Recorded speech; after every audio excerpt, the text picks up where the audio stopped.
नमस्कार बंधुरा आमार चैनेले आपनादेर स्वागत। तो प्रतिदिनेर मतो आजको एकटा नतून धरनेर भिडियो निये एसेछि। आज बानाबो ढेँड़सेर एकटा निरामिष रेसिपि।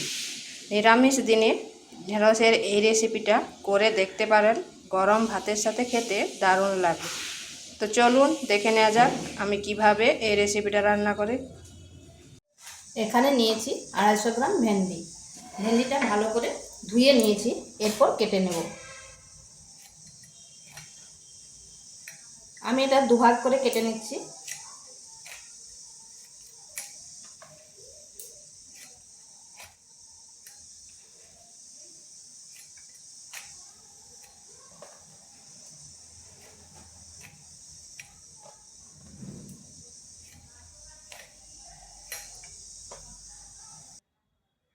ভেন্ডিটা এইভাবে কেটে নিয়েছি, আর আগে যেহেতু ধুয়ে নিয়েছি।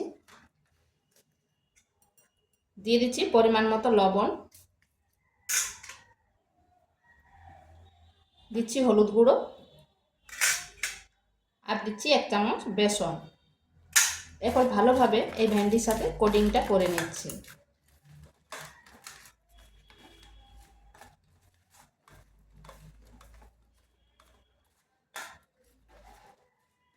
এটা হয়ে গেছে। এখানে কড়াই বসিয়েছি, দিয়ে দিচ্ছি সরষের তেল।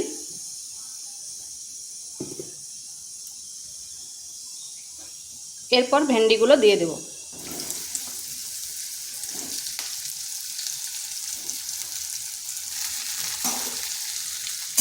ভেন্ডিগুলো হালকা একটু ভেজে নেব।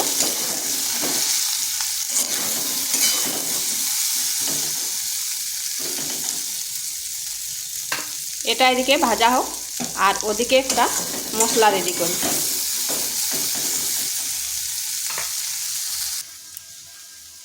এখানে নিচ্ছি 1/2 চামচ সরষে আর 1 চামচ পোস্ত, নিচ্ছি একটা কাঁচা লঙ্কা। এগুলোকে পেস্ট করে নিচ্ছি।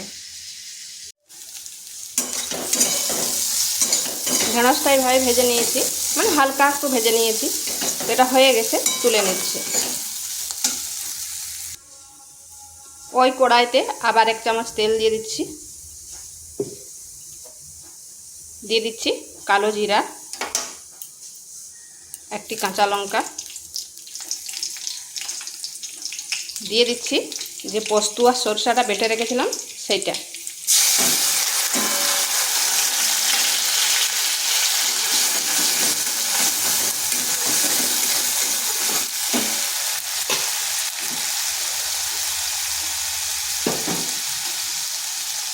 সামান্য একটু জল,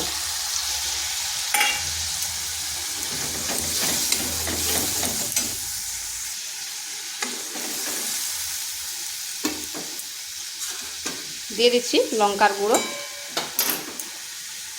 জিরে গুঁড়ো আর হলুদ গুঁড়ো।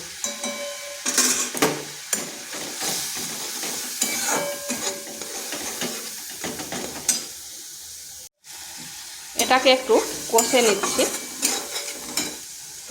দিয়ে দেবো সামান্য একটু লবণ, যাতে সরষা মশলাটার যে কাঁচা গন্ধটা আছে সেটা চলে যায়।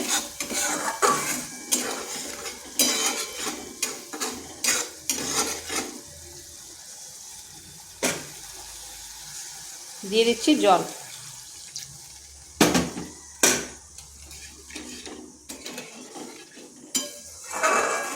এরপর এটা ফুটে ওঠা পর্যন্ত অপেক্ষা করব।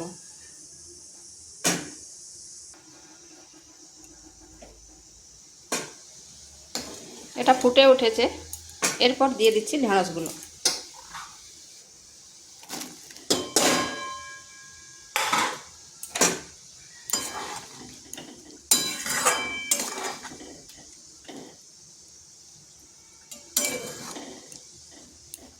এইভাবে 1.5 থেকে 2 মিনিট রেখে দিচ্ছি। এখানে আর ঢাকা দেওয়ার কোনো প্রয়োজন নেই। এটাকে আর শুকনো করব নি, এরকম মাখো মাখোই করব। তো এইভাবে একবার নিরামিষ ভেন্ডি রেসিপি করে দেখতে পারেন, খেতে কিন্তু দুর্দান্ত হয়। গরম ভাতের সাথে আর কোনো কিছুর প্রয়োজন হবে না। তো তো ভিডিওটা ভালো লাগলে লাইক শেয়ার কমেন্ট অবশ্যই করবেন, আর নিত্য নতুন রেসিপি পাওয়ার জন্য চ্যানেলটিকে সাবস্ক্রাইব করবেন। তো এটা হয়ে গেছে, এরপর নামিয়ে নিচ্ছি।